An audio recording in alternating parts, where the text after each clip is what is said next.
Samantala, Senate President Cheese Escudero pinatitiyak sa pamahalaan ang pagpapaabot ng tulong sa mga Pilipinong apektado ng malakas na lindol sa Myanmar at Thailand.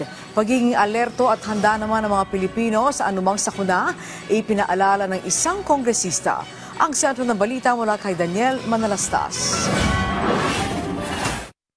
Pinatitiyak ni Senate President Cheese Escudero sa pamahalaan na accounted at matutulungan ng mga kababayan natin na apektuhan ng lindol sa Myanmar at Thailand. Kabilang na niya rito ang psychosocial support para sa mga survivors. Nagpaabot naman ang leader ng Senado ng simpatya sa pamahalaan ng Myanmar at Thailand, lalo na sa mga pamilyang nawala ng mahal sa buhay dahil sa lindol.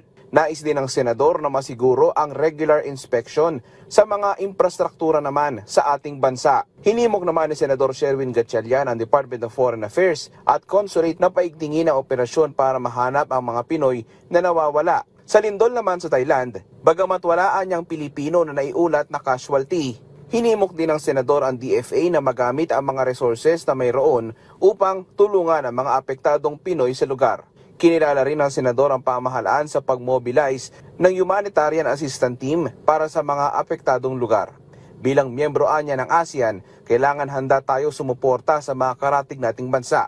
Nagpaalala naman si House Committee on Metro Manila Development Chairperson Rolando Valeriano sa ating mga kababayan na manatiling alerto at maging handa sa anumang sakuna. Ayon kay Valeriano, pinakamalaking tanong dito ay handa na nga ba ang Metro Manila sa The Big One? At ano-ano na nga ba ang mga hakbang ukol dito na ginagawa ng pamahalaan?